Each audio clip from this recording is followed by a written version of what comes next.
Let me begin this evening by expressing my gratitude to the American people for your outpouring of love and support following the assassination attempt at my rally on Saturday.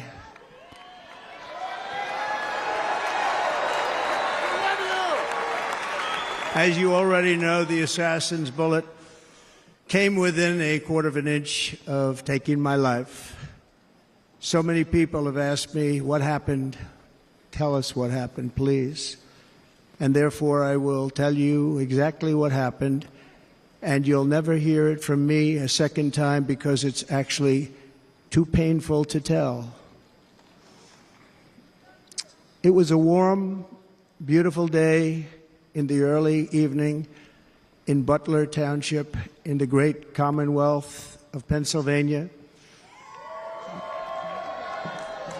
Music was loudly playing, and the campaign was doing really well.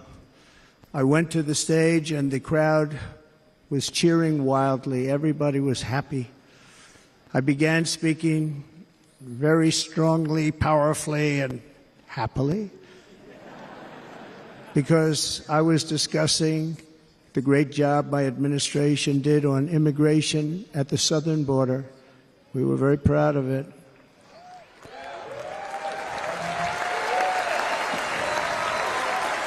Behind me and to the right was a large screen that was displaying a chart of border crossings under my leadership. The numbers were absolutely amazing. In order to see the chart, I started to, like this, turn to my right and was ready to begin a little bit further turn, which I'm very lucky I didn't do, when I heard a loud whizzing sound and felt something hit me really, really hard on my right ear. I said to myself, wow, what was that? It can only be a bullet. And moved my right hand to my ear, brought it down. My hand was covered with blood, just absolutely blood all over the place. I immediately knew it was very serious, that we were under attack, and in one movement proceeded to drop to the ground. Bullets were continuing to fly as very brave Secret Service agents rushed to the stage, and they really did. They rushed to the stage.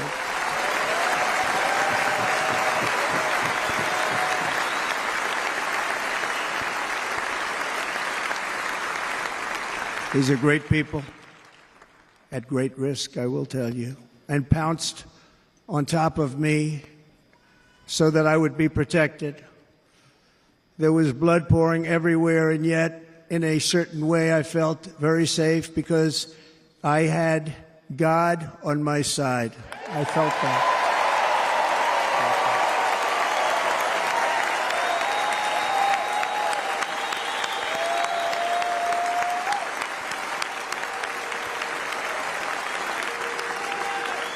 The amazing thing is that prior to the shot, if I had not moved my head at that very last instant, the assassin's bullet would have perfectly hit its mark, and I would not be here tonight. We would not be together.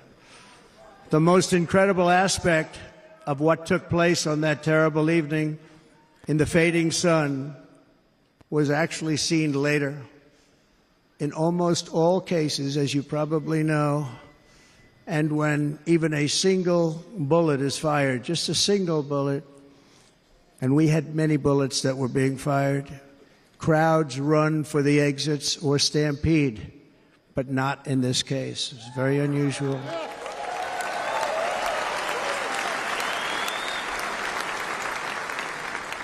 This massive crowd of tens of thousands of people stood by and didn't move an inch. In fact, many of them bravely but automatically stood up looking for where the sniper would be. They knew immediately it was a sniper. and then began pointing at him. You can see that if you look at the group behind me. That was just a small group compared to what was in front. Nobody ran, and by not stampeding, many lives were saved. But that isn't the reason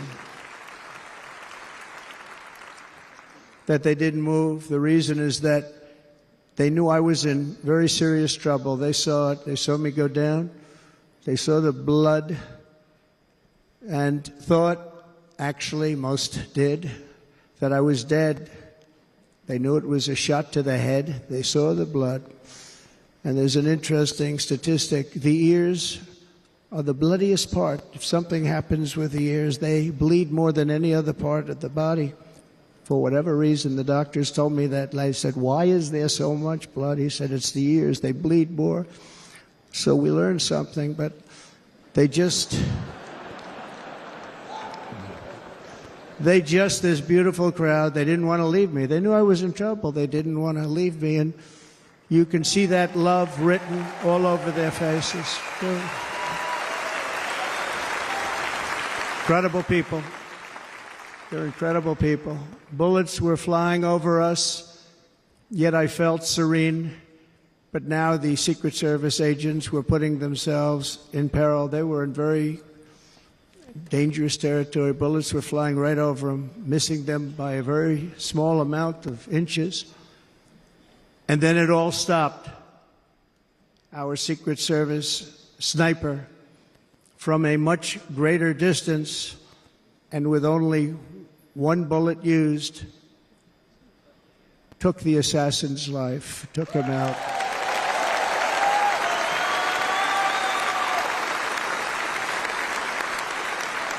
I'm not supposed to be here tonight. Not supposed to be here. Yes, you are. Yes, you are. No?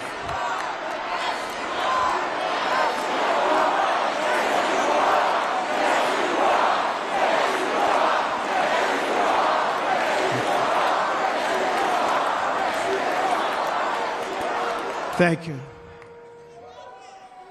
But I'm not.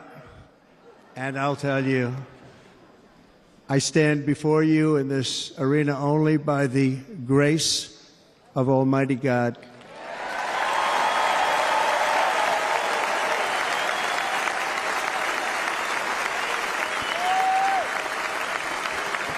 In watching the reports over the last few days, many people say it was a providential moment.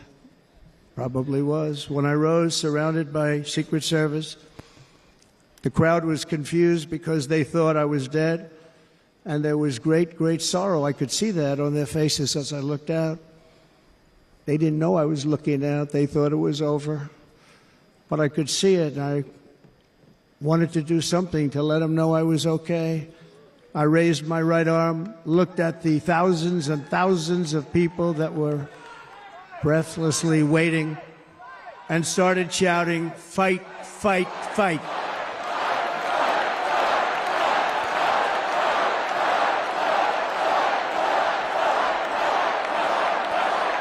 Thank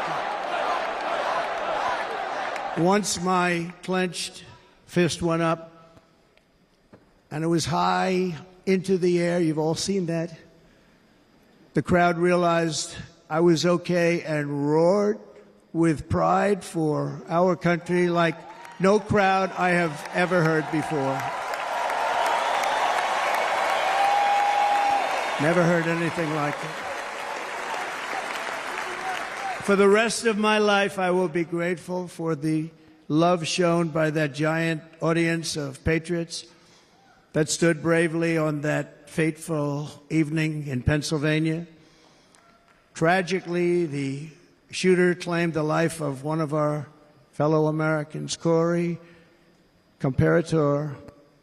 Unbelievable person, everybody tells me. Unbelievable. And seriously wounded, two other great warriors. Spoke to them today. David Dutch and James Copenhaver. Two great people. I also spoke to all three families of these tremendous people. Our love and prayers are with them, and always will be. We're never going to forget them. They came for a great rally. They were serious Trumpsters, I want to tell you. They were serious Trumpsters, and still are. But Corey, unfortunately, we have to use the past tense. He was incredible. He was a highly respected former fire chief, respected by everybody. Was accompanied by his wife, Helen, incredible woman. I spoke to her today, devastated, and two precious daughters. He lost his life selflessly acting as a human shield to protect them from flying bullets. He went right over the top of them and was hit. What a fine man he was.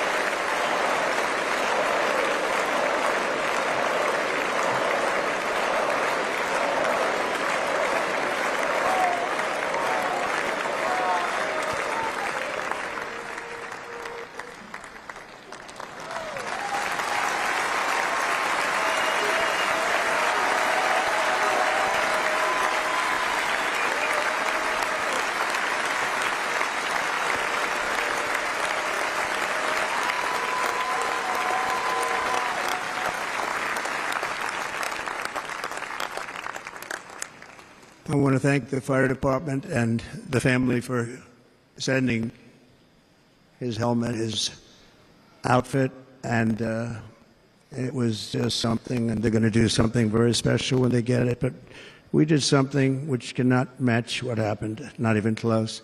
But I am very proud to say that over the past few days, we've raised $6.3 million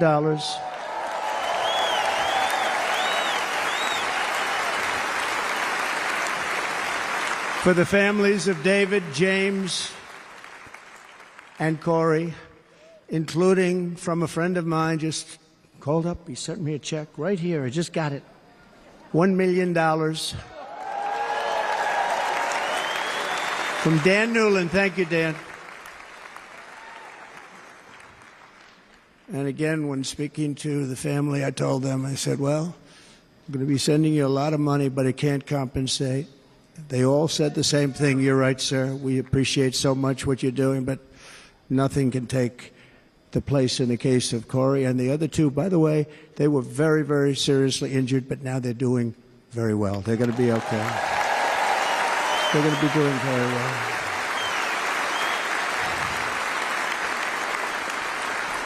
They're warriors. So now I ask that we observe a moment of silence in honor of our friend Corey.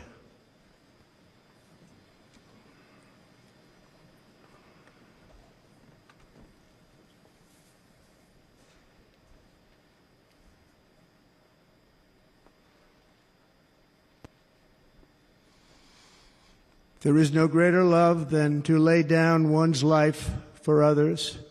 This is the spirit that forged America in her darkest hours, and this is the love that will lead America back to the summit of human achievement and greatness. This is what we need. Despite such a heinous attack, we unite this evening more determined than ever. I am more determined than ever, and so are you. So is everybody in this room.